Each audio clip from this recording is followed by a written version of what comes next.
If you wake up to pee at night, it's not your bladder. It's something completely different. How many times did you wake up last night to pee? Once? Twice? More than that? So many people that get up through the night think that they have a prostate problem or a weak bladder. Well, you're going to learn today it has nothing to do with that. And if you get up even once a night, you're going to be extremely happy that you watched this video, because I'm going to show you how to fix it very quickly. Because the real big problem is not the peeing at night. It's what it does to your sleep. It literally will destroy your sleep. And with poor sleep, that gives you a cascade of a lot of other problems, including affecting your metabolism, okay, your ability to lose weight. It will raise your cortisol if you're not sleeping. It'll put you at risk for type 2 diabetes and give you something called insulin resistance, which creates a lot of other issues related to blood sugar. It will increase your risk of high blood pressure, make your arteries more stiff, give you more visceral fat because of the cortisol. It'll keep you in a hunger mode, wanting to snack through the day. Also, not sleeping affects your ability to detoxify your brain. That's why you wake up with brain fog. I had that really bad. Your mood goes down, anxiety, depression, your cognitive function, focus, memory, concentration, all are affected if you're not sleeping. Not to mention low testosterone.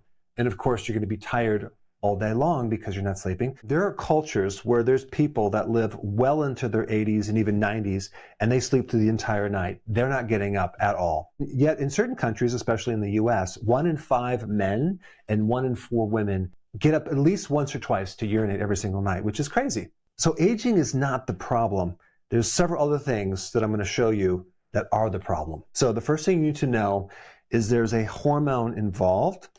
Maybe you've never heard about this hormone, and I'm not going to get into it too deep, but it's called the anti-diuretic hormone. Now think about what that means. Anti-diuretic. It means it's anti-you urinating excessively, especially through the night. So this hormone is super important in the prevention of excessive urination, especially at night. It has everything to do with water balance. If there's a problem with this hormone, you're going to make more urine, especially at night. The first thing that will affect it is having an imbalance of too much salt and not enough potassium. This is very common. So right there, that's going to affect the kidneys. That's going to create a problem.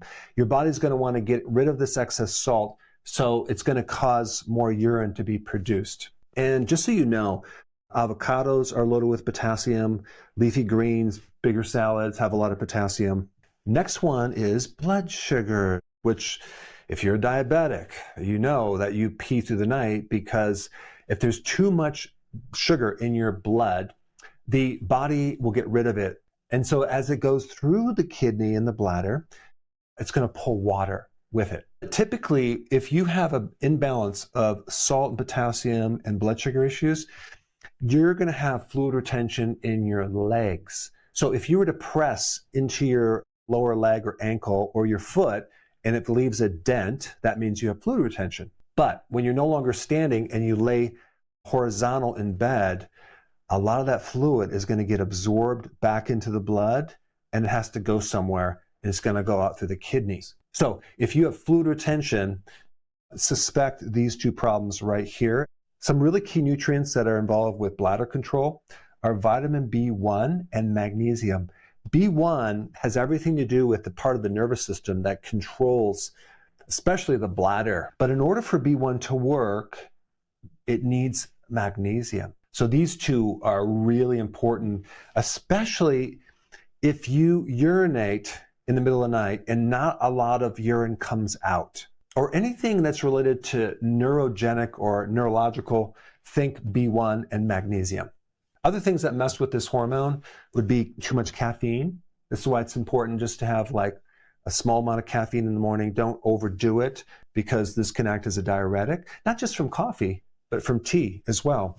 And even chocolate has some stimulants in there that can cause a diuretic effect. Sugar and starch, of course, are going to contribute to this insulin resistance. And this is a really big culprit, because this is going to raise the glucose in the blood, and the body is going to have to get rid of it. It gets rid of it fast with the help of insulin, but as it leaves, it pulls water. So if you're doing sugar or starch, especially in the evening, you're going to have to pee at night several times. Excess protein.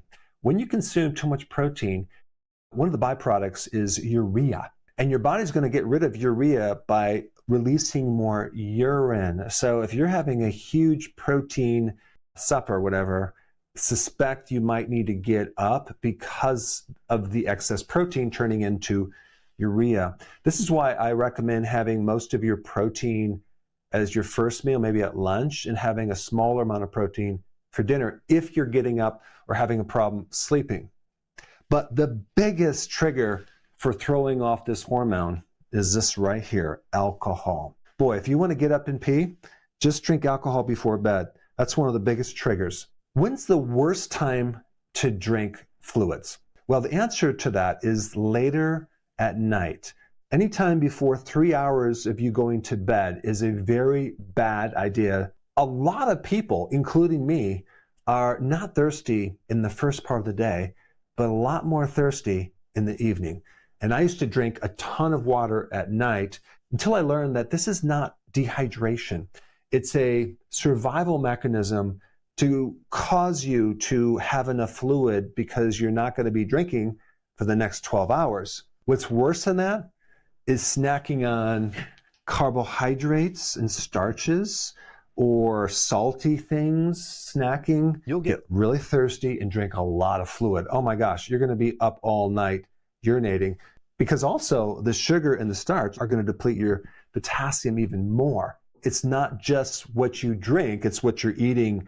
Now think about this. Your kidneys filter 170 liters of fluid all day long, okay? They're filtering all this liquid, but only getting rid of between 1.5 and 2 liters of fluid. So now let's talk about how to turn this thing around. I've already covered a lot of these things, but let's just go through the list. Avoid all alcohol, okay, at night. Right there, that's going to make a huge change. If you have any challenges of getting off alcohol, I'm going to put a link down below for a video for you to watch, okay? No fluids 3 hours before bed. So I get a lot of fluid in the first part of the day and also up until dinner time. You don't want to have salty things right before bed. You don't want to consume any snacks at night. That is a killer for most people because it's going to create insulin resistance. In fact, out of all the things you can do, the snacking at night is the absolute worst thing, especially if you get up even one time a night. If you have too much sodium and not enough potassium, and this is very common, the kidneys will not respond to that hormone like they should anymore.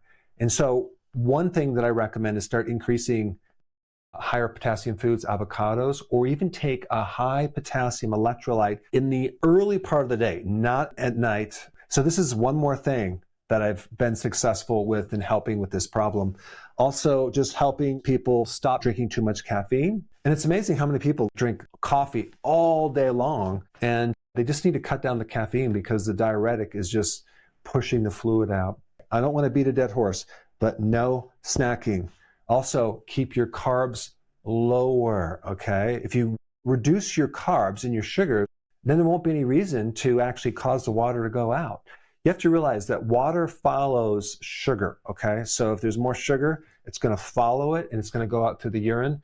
And all of this causes insulin resistance. And then this other point of no large protein meals, be careful at night of doing too much protein. It's just going to cause you to urinate too much. And if you have this situation where you have to pee really bad and only a little bit comes out, and like, what's going on? Well, that's a neurological thing. So more B1, and whatever it says to take on the directions, I would multiply it by 4 because you need a higher amount. You need a therapeutic dosage of B1. Also add magnesium glycinate and more potassium. Now, I promise you, if you apply what I just showed you, you are going to sleep through the night. And I want you to come back and comment down below so it'll give other people hope that it really does work. But before you click away, I want you to do this right now. I created a one-page download that you can print out that actually covers my daily routine in a checklist. It took me a long time to figure it out, but it's very, very simple. I put a link down below. You can click it. There's no cost. Print it out. Put it on your refrigerator, okay, and just follow it. And after you do that, because insulin resistance is at the root cause of this problem, I want you to get all the details on how to fix that. So I put a video up that shows you how to correct insulin resistance. It's right here. Watch it right now.